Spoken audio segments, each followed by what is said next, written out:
chief executive, Vivian Blackwood, fired Nolan Vance in the middle of a glass atrium, in front of hundreds of employees, over a $12 coffee. She called him a man who treated the company budget like his personal wallet, tore his badge from its lanyard, and had security walk him out while the whole floor watched in silence. Nolan did not argue. He set the receipt on the reception counter, gathered his jacket, and left without raising his voice. 3 hours later, the board convened to approve a $4.8 billion merger, and when Vivian walked into that room expecting a formality, the final signature belonged to the man she had just thrown out onto the sidewalk.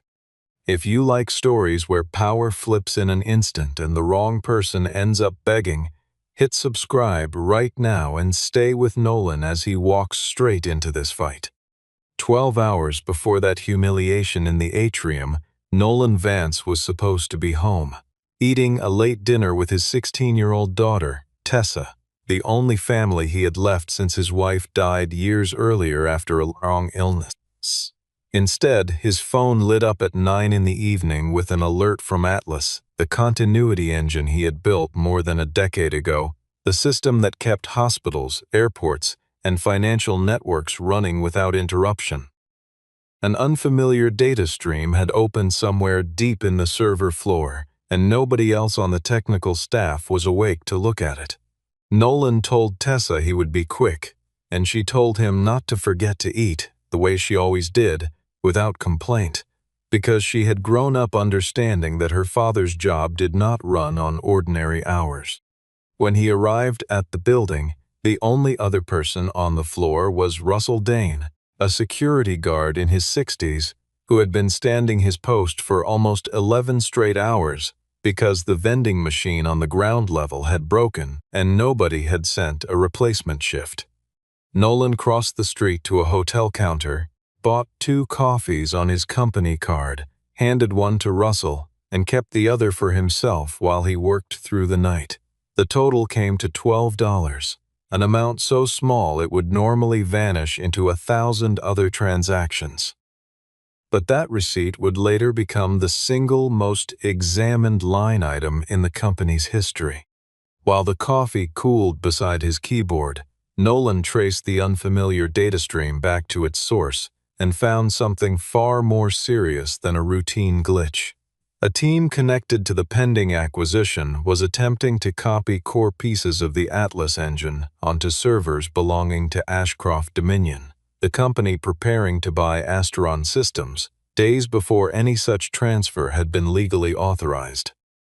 Nolan shut down the transfer, locked the access gateway, and sent an urgent report to Grant Wexford, the chief financial officer, flagging a potential breach of the merger's technical conditions. Grant never addressed the risk itself. He simply replied that Nolan should avoid causing unnecessary alarm so close to signing. That response told Nolan everything he needed to know about how leadership was choosing to handle real warnings. He suspected the people steering this deal were more interested in closing on schedule than in understanding what they were actually closing. Before leaving the building at dawn, he archived a copy of the server logs, the incident report, and the coffee receipt into his own personnel file, exactly as company policy required for any expense tied to an emergency response. It was a habit born of years spent documenting everything, because he had learned long ago that the people who make the rules rarely bother to follow them when it becomes inconvenient. He had built the Atlas engine more than a decade earlier, back when Asteron was a fraction of its current size, working alone through countless nights while other engineers around him chased faster promotions and louder titles. What began as a personal project to stop a single hospital network from losing patient records during a power failure eventually grew into the backbone of systems spanning airports, banks, and emergency response networks across half the country. He never wanted his name on a building or his face on a magazine cover. He wanted the thing he built to simply keep working when everything else failed, quietly, without anyone needing to think about it at all. Standing at his desk that night, watching the unauthorized transfer crawl across his monitor, line by line, Nolan felt something colder than anger settle into his chest. It was not surprise exactly, because he had watched corporate priorities shift for years, watched budgets tighten around the people who kept the lights on while loosening around the people who merely talked about keeping them on. What unsettled him was how casually the danger had been introduced, as if nobody on the other end of that transfer had paused to ask what might happen if something went wrong before the proper safeguards were even in place. By the time Nolan returned home to shower and drive Tessa to school, his security report had already vanished from the agenda for that morning's board briefing. In its place, quietly forwarded to the chief executive's desk, sat a single-line item. $12 charged after midnight, unexplained. Nobody had asked him why he was in the building. Nobody had asked what the coffee was for. The only thing that survived the night was the number. Vivian Blackwood had been chief executive for 9 months, having stepped into the role through her family's long history in Blackwood Capital, and she had spent that time building a reputation for ruthless discipline around spending.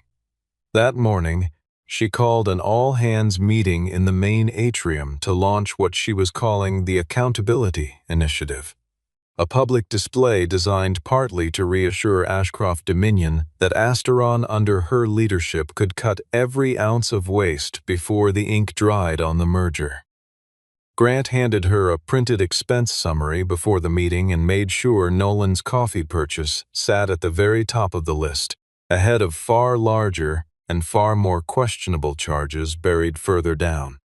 Standing in front of hundreds of employees, Vivian called Nolan's name and asked him to explain the charge in person.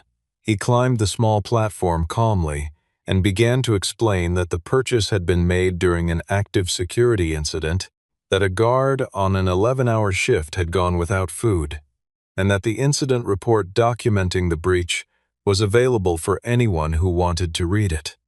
Vivian cut him off before he finished the sentence, turning to the crowd and asking, with practiced disbelief, how a man at his level of seniority could not afford his own coffee.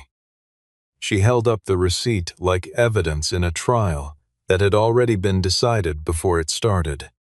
When Nolan offered again to walk her through the server logs from that night, Vivian waved the suggestion away, telling the room that this was exactly the kind of deflection she expected from someone caught misusing company funds. She announced, on the spot, that Nolan was terminated for violating the company's new spending culture, and 2 security officers stepped forward as if the decision had been rehearsed. Russell Dane started forward from the edge of the crowd, ready to speak up for the man who had bought him dinner the night before, but Nolan gave him a small shake of the head, a silent request not to make things worse for himself. Vivian unclipped Nolan's badge herself and set it on the reception desk in front of everyone, the gesture landing like a trophy rather than a procedure. A few employees near the front shifted uncomfortably, glancing at each other rather than at the stage, though none of them dared to speak up on his behalf. Nolan had worked alongside many of them for years, had covered late shifts nobody else wanted, had answered calls at 3 in the morning without ever once mentioning it in a meeting or asking for credit. None of that history seemed to matter now, not in a room where the loudest voice belonged entirely to the person holding the microphone. He understood, watching their faces, that fear was doing exactly what fear was designed to do inside a company like this one. Keeping good people quiet when speaking up might have cost them something. Nolan did not raise his voice, did not plead, and did not try to win back the room. He placed the original receipt and a small drive containing the full incident report in front of Miriam Caldwell, the general counsel, who had been standing quietly near the back of the crowd.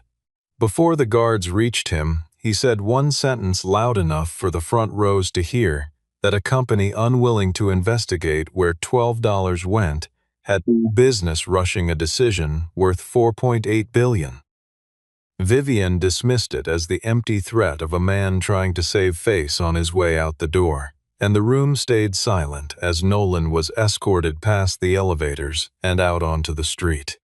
Outside, his phone buzzed with a message from Tessa asking how his morning had gone.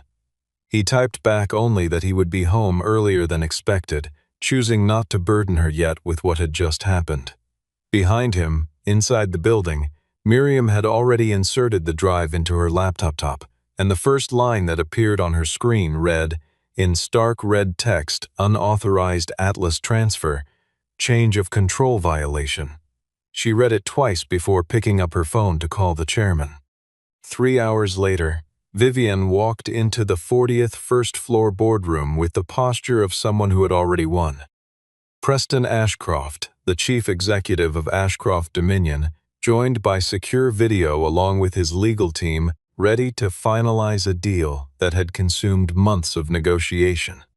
Everett Sterling, the board chairman, opened the session by asking Miriam to confirm that every condition tied to the transfer of intellectual property had been satisfied. Miriam answered that one requirement remained outstanding, a written consent from an entity called the Vance Technical Trust.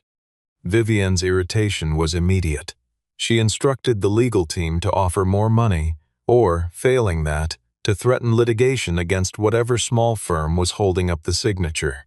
Miriam opened the relevant appendix, Section 14.7 of the original licensing agreement, and explained calmly that the sole trustee and controlling party of that trust was a man named Nolan Vance.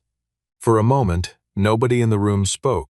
Vivian could not immediately connect the name in the contract to the man she had fired that same morning, and the confusion on her face was unmistakable. Everett confirmed it plainly, that Nolan was the original architect of the Atlas continuity engine and the very person who had licensed the technology to Asteron more than a decade earlier under terms that reserved him final approval over any change of ownership.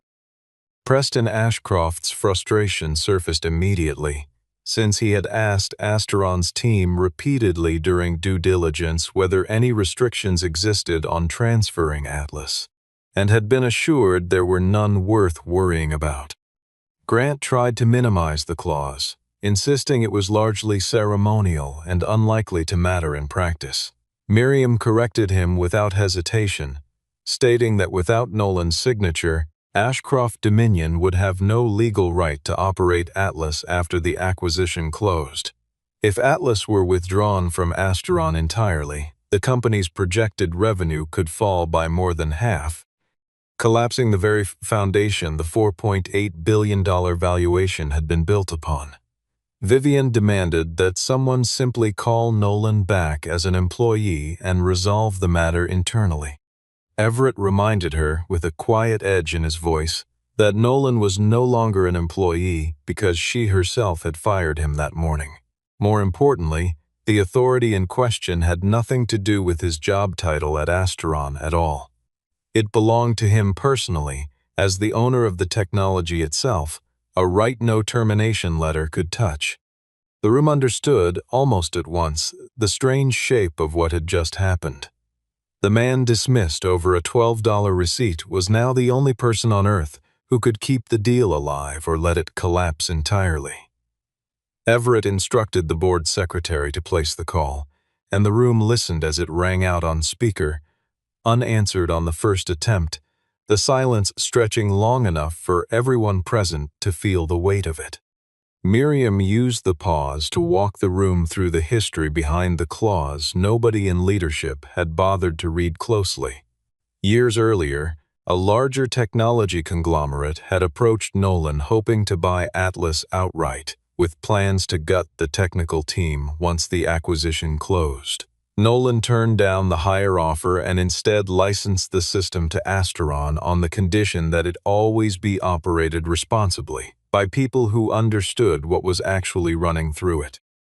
He had never wanted his work reduced to a tool for harvesting data or shipped off to some less secure environment, simply because it was profitable to do so. His right to withhold approval was narrow by design.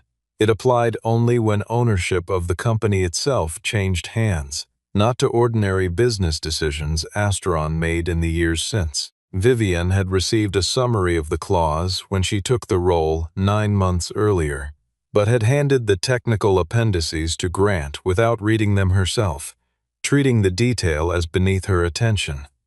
Grant, to his credit in this one instance, had warned her early on that someone needed to meet directly with whoever represented the Vance Technical Trust before any deal moved forward. Vivian had waved the concern away at the time, certain that no engineer could realistically obstruct a transaction worth billions, and told Grant to handle it later if it ever became relevant. Everett found himself equally implicated, having trusted a new chief executive to study the mechanics of her own company rather than confirming it himself. The board ultimately decided against summoning Nolan like a subordinate, and instead sent Miriam to his home that evening, a gesture meant to signal that the company understood, belatedly, who actually held the leverage. At a small house on the edge of the suburbs, Nolan was making dinner with Tessa when Miriam arrived, and apologized, somewhat awkwardly, for the scene in the atrium that morning. She laid out exactly where the merger now stood and what the board needed from him. Nolan did not gloat, did not smile, and did not treat the moment as vindication. He asked her only one question, whether the Atlas data that had begun moving toward Ashcroft Systems the night before had actually completed its transfer. Miriam admitted she could not yet say for certain. Nolan handed her a copy of the same server logs he had tried to show Vivian that morning, proof that an unauthorized transfer had already been initiated hours before anyone in leadership acknowledged the risk. He told her plainly that he would not sign anything until an independent investigation had taken place. Miriam informed him that the board had only 48 hours before the acquisition agreement expired under its own terms. Nolan considered that for a moment before answering that 48 hours was exactly enough time for the company to prove whether it deserved to be saved at all. Vivian refused to accept that a former employee could hold her company's future hostage over a clause she considered a technicality. She ordered Grant to cut off Nolan's remaining system access, seize his old work laptop, and comb through his personnel file for anything that might discredit him publicly. The communications team was told to prepare a narrative describing Nolan as a disgruntled engineer attempting to leverage intellectual property rights into a personal payout. None of it slowed him down, because he no longer needed access to anything Astron controlled. Vivian offered him $20 million to sign immediately and waive any right to further review, hoping the number alone would end the standoff. Nolan declined without negotiating a counteroffer. She raised the figure to $35 million, adding a strict confidentiality agreement to keep the details from ever becoming public. He refused again, explaining that his concern had never been about money, but about unprotected data and the fate of the team that operated the system every day. Vivian arranged a private meeting at a hotel conference room, hoping a quieter setting might soften him where the boardroom had failed. She reminded him of his situation as a single father, suggesting he could not realistically sustain a prolonged legal fight against a company with far greater resources. Nolan asked her calmly why she was willing to offer tens of millions of dollars, but not willing to spend a single hour investigating a documented security breach. Her patience broke, and she told him that her entire career had been built on removing people who forgot their place. Nolan answered that she did not actually know his place, any more than she currently knew where the company's data had ended up. Vivian leaned back in her chair, studying him the way she might study a competitor whose weaknesses she had not yet located, and told him that every person eventually had a number, whether they admitted it to themselves or not. Nolan told her that assumption said far more about the way she led people than it ever would about him.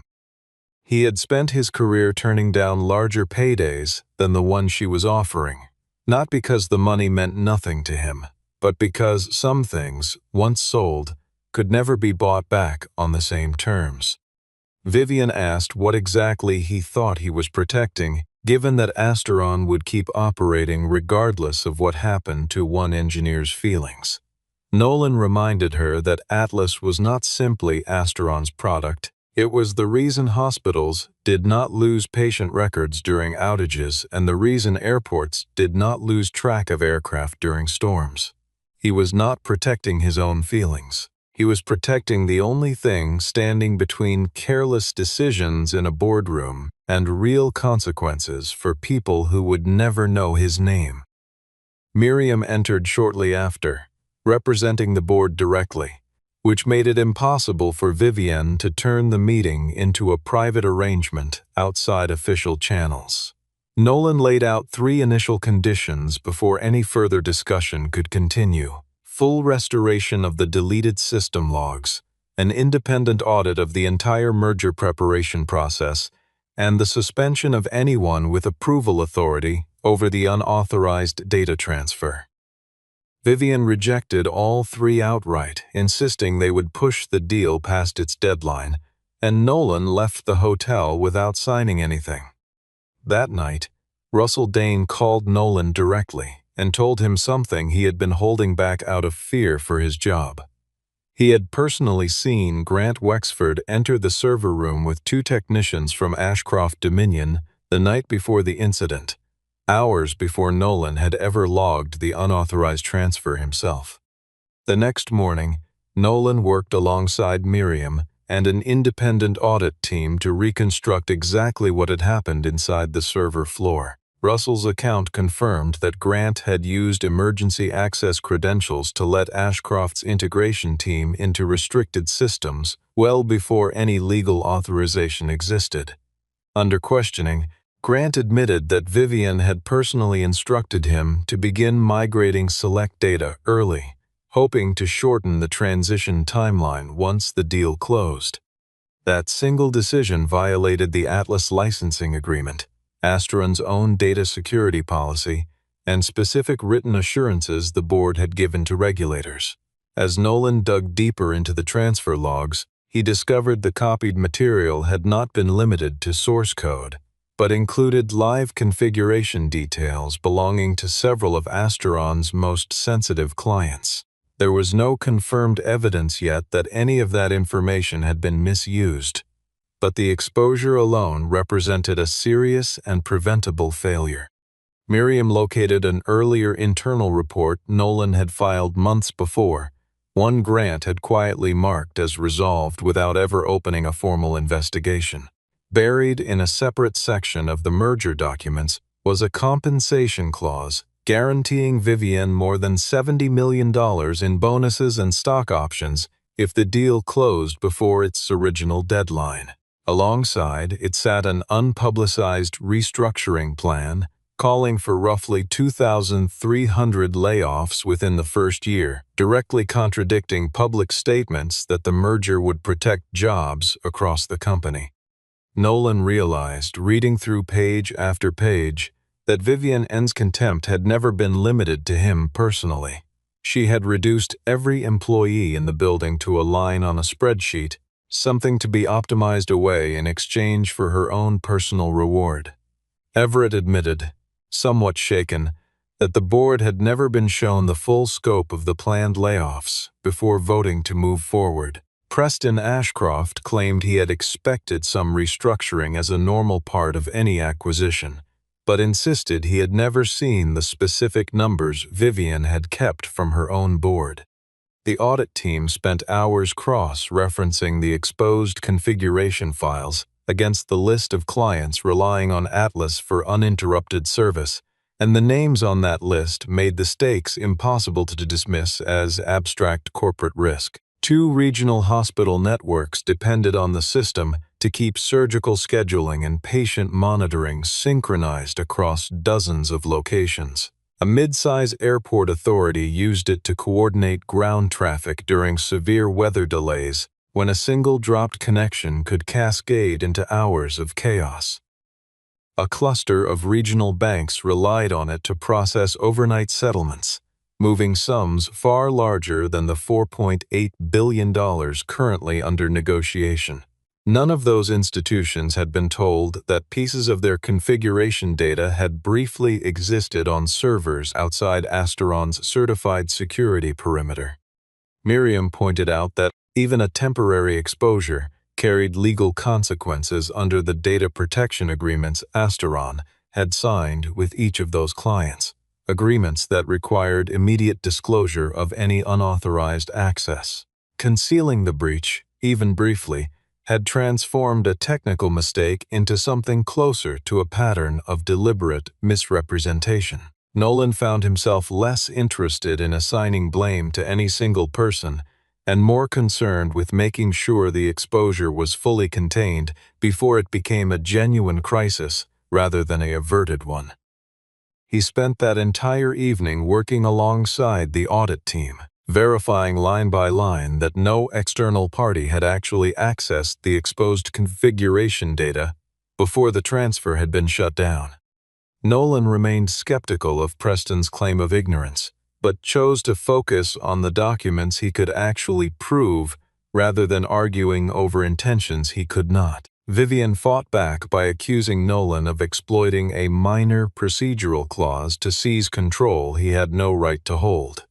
Nolan told her plainly that he had no interest in running the company. He simply wanted to understand why people who demanded strict accountability for $12 refused to accept any responsibility for billions of dollars and the private information of millions of people.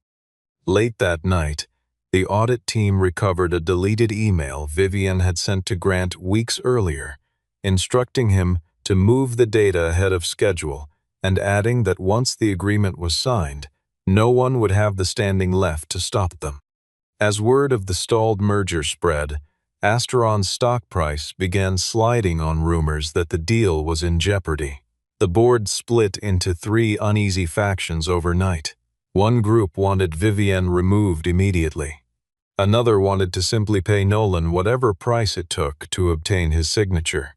A third worried that killing the deal outright would cost thousands of ordinary employees their jobs through no fault of their own. Nolan understood the danger on both sides of his decision better than anyone in that boardroom.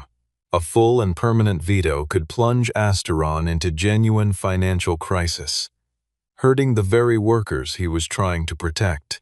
Signing without conditions, on the other hand, would quietly legitimize both the security failures and the hidden layoff plan.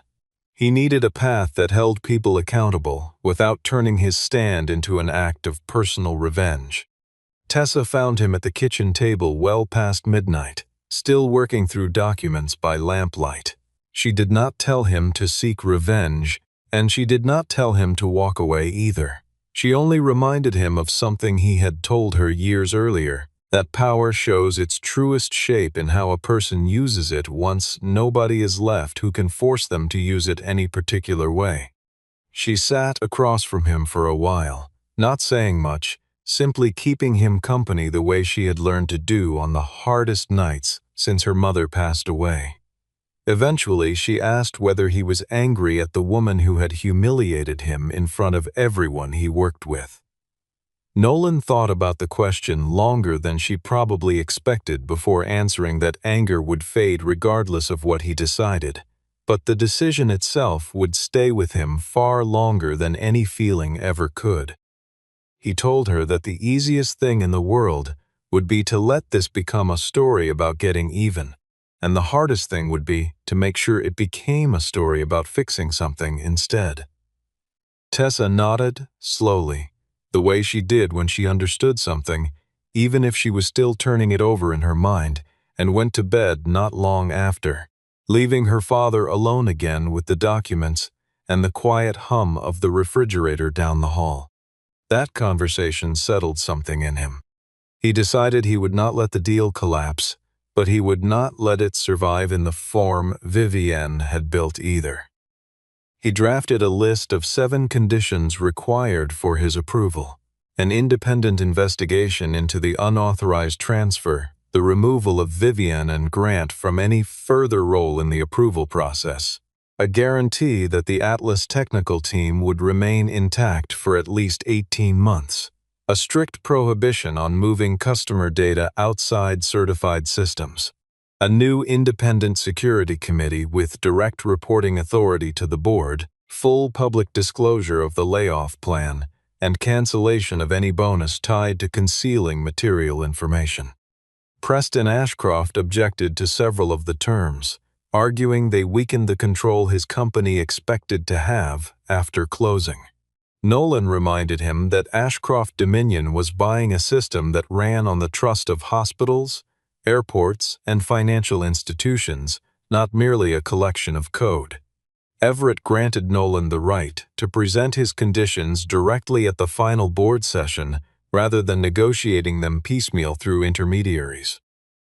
Vivian, sensing her control slipping away completely, began preparing one last move, an accusation that Nolan was breaching a duty of loyalty to Asteron by withholding his signature. Miriam quickly found the flaw in that argument. Nolan had no duty to sign at all. If anything, the agreement obligated him to refuse whenever he had credible knowledge of an unresolved security violation, which he plainly did. The final meeting took place in the same 40th first floor boardroom where the crisis had first surfaced. Vivian still occupied the chief executive's chair, but she no longer controlled the room the way she once had.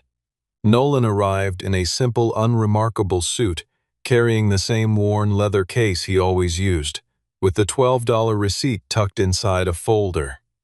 Nobody stopped him at the door this time, and no guard asked to see identification.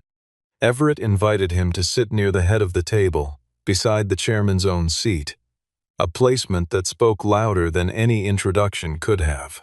Vivian opened by accusing Nolan of using his intellectual property rights to extort the company he had once worked for. Nolan did not answer with anger. He simply began laying out, one document at a time, the evidence that had accumulated over the previous 2 days. He presented Section 14.7 of the licensing agreement, the recovered server logs showing the unauthorized transfer, the incident report that had been quietly deleted from the board's agenda, the recovered email in which Vivian instructed Grant to move ahead of schedule, the concealed layoff plan, and the personal bonus structure tied to an early close. Russell Dane appeared by video link as a witness and confirmed under questioning that he had been present with Nolan on the night of the incident, watching him work to stop an unauthorized transfer while the rest of leadership slept undisturbed at home. The receipt Vivian had once used to humiliate Nolan in front of the entire company now served as precise, time-stamped proof of exactly when the breach had occurred. Grant, cornered, attempted to shift the full weight of responsibility onto Vivian alone. She fired back that he had been the one physically executing the instructions, insisting she had only pushed for speed, not for concealment. Their argument in front of the board laid bare a culture built on fear and blame avoidance rather than shared accountability, and nobody in the room seemed surprised. Everett let the exchange run its course for a while, before finally cutting in, reminding both of them that assigning blame between themselves did nothing to answer the questions the board actually needed answered. He asked Vivian directly whether she had known, at any point before the atrium meeting, that an unauthorized transfer had already taken place. She hesitated long enough for the hesitation itself to answer the question, before finally admitting she had been informed the night it happened. Miriam asked, quietly but clearly, why a chief executive who had just terminated an employee over $12 had not found a single hour that same day to review a genuine security breach involving billions of dollars in client trust. Vivian had no answer that survived contact with the question, and the silence that followed said more than any statement she could have given. Preston Ashcroft stated plainly that his company would not proceed unless the rights to Atlas were transferred cleanly and without dispute. He turned to Nolan and asked, almost wearily, What figure would finally satisfy him? Nolan answered that the number had never been the point of any of this. He placed his 7 conditions on the table and asked the board to restructure the agreement around them rather than around convenience. Vivian scoffed, suggesting it was absurd to imagine an engineer rewriting terms negotiated by people far more powerful than himself. Nolan set the $12 receipt beside the merger contract and told her, in a level voice, that she herself had taught the entire company that every single dollar deserved to be explained. Today, he said, that same standard would apply to $4.8 billion. Everett asked Vivian to leave the room so the board could vote on her continued standing as chief executive before making any final decision on the merger itself. Vivian objected immediately, reminding everyone present that she was the one who had pushed Asteron's valuation to $4.8 billion in the first place. Everett answered that no valuation, however impressive, gave a chief executive the right to hide material risk from her own board. 2 security staff waited quietly outside the door, though Nolan made no move to enjoy the moment or to gloat over what was happening. Russell was deliberately not the one asked to escort her out, a small but intentional choice meant to keep the moment from becoming personal retribution rather than accountability. The board reviewed the recovered email, the security report, and the hidden bonus structure without much further debate. Vivian was suspended from her role as chief executive effective immediately. Grant was suspended pending the outcome of a formal investigation. Miriam was granted temporary legal oversight authority to manage the transition while a permanent leadership plan was developed. Vivian was called back into the room only to hear the board's decision read aloud. She looked directly at Nolan and told him he had destroyed her career over nothing more than a coffee. Nolan replied quietly that the coffee had not destroyed anything. Her own choices had done that long before he ever walked into a boardroom. She left the room without the usual trail of assistants following behind her. Preston Ashcroft agreed to preserve the original $4.8 billion valuation, provided Nolan's 7 conditions were written into the agreement with firm, enforceable deadlines rather than vague promises. Nolan refused to sign anything on the spot, insisting every condition appear in binding legal language rather than simply being noted in the meeting minutes. Legal teams from both sides worked through the night under pressure to finalize the revised terms. Everett offered Nolan the position of interim chief executive to help steady the company through the transition. Nolan turned it down, unwilling to use a crisis he had not created as a path into power he had never wanted. Instead, he recommended a long-serving operations leader, someone trusted by both employees and clients, to take the role temporarily while the board conducted a proper search.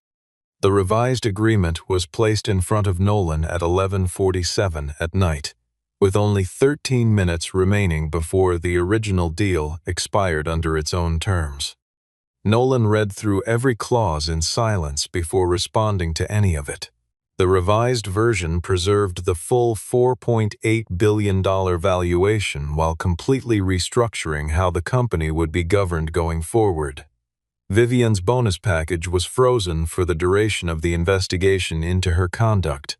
The mass layoff plan was canceled outright, replaced by a transparent review process open to employee input. The Atlas technical team was guaranteed to remain intact for a minimum of 18 months, protecting the people who actually understood how the system worked. Ashcroft Dominion agreed to fund a upgrade of the company's security infrastructure as part of the closing terms. A new independent security committee was granted direct reporting authority to the board, with no requirement to route concerns through the chief executive's office first. Russell and the rest of the overnight staff were formally recognized as emergency response personnel, with a standing allowance for meals and essentials during any documented incident going forward. Reading it all in front of him, Nolan understood that the coffee had stopped being a personal grievance a long time ago. It had simply become the small crack that exposed how little the company valued the people quietly keeping it running through the night. Preston asked him directly whether he was prepared to authorize the transfer of Atlas under these new terms. Nolan signed at 11:56, with 4 minutes to spare before the deadline would have ended everything. He told the room plainly that he was approving the company's future, not endorsing the way Vivian had tried to sell it. The merger closed with every one of his conditions intact, and the original deadline expired quietly 4 minutes later without incident. The board exhaled in visible relief, though Nolan did not join in any celebration. He simply retrieved his pen, placed the $12 receipt into the formal investigation file, and walked out of the boardroom without another word. $4.8 billion does not make a decision right, he thought as he left. It only makes the consequences of a wrong one more expensive. 3 months later, the merger closed fully under its revised structure, and the investigation confirmed what everyone by then already suspected. Vivian had deliberately concealed a known security violation, along with a direct conflict of interest tied to her own compensation. She was terminated for cause, and forfeited the vast majority of the bonus package she had once been counting on. Grant lost his position as well, and was required to cooperate fully with the ongoing corporate investigation into how the breach had been allowed to happen. There was no illegal retaliation and no dramatic act of vengeance to close out the story. Nolan was invited to join the board permanently, but accepted only the role of chair for a newly formed Technology Safety Committee, a position that still left him time for the parts of his life that mattered most. Astron issued a formal public apology to both Nolan and Russell for how they had been treated. The company adopted a new policy guaranteeing that any employee responding to a genuine emergency could be reimbursed for basic necessities without fear of public humiliation over the cost. Russell Dane decided to postpone his retirement by another year, saying he wanted to see the new security committee through its first full cycle before he finally handed in his badge for good. He was given a formal commendation for his role in preserving the evidence that ultimately protected thousands of employees and countless client institutions from a far larger disaster. The operations leader, Nolan had recommended, settled into the interim chief executive role with a steadiness the company badly needed, prioritizing transparency over the kind of theatrical displays Vivian had once favored. Under the new governance structure, no single executive held the power to overrule a documented security concern without independent review, a change quietly written into the bylaws within the first month.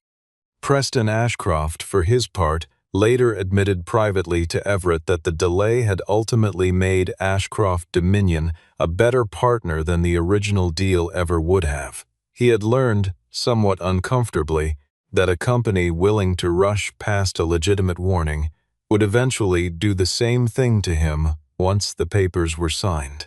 The two companies moved forward under the revised agreement, with a working relationship built on verification rather than assumption.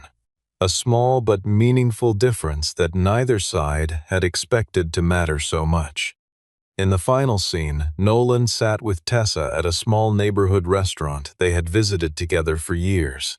She asked, half teasing, whether that famous coffee had really been worth $12. He told her it had been far too expensive, and she laughed harder than the joke really deserved.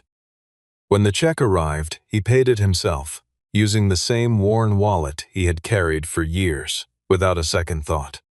His phone buzzed once with a notification that Atlas had just completed its first full day of operation under the new security framework. Nolan turned the phone face down on the table and returned his attention to his daughter. He had just helped save a deal worth billions of dollars, but he made sure it never cost him the quiet, ordinary life that had made him choose to stay out of the spotlight in the first place.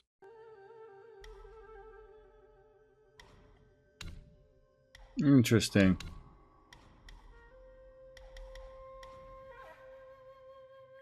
I'll take back 1 spark there.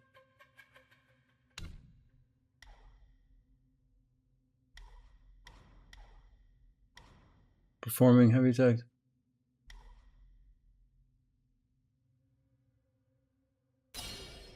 Alright, we'll try that out.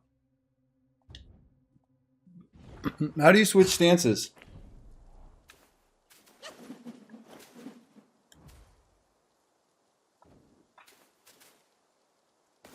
Oh, there we go. I see it.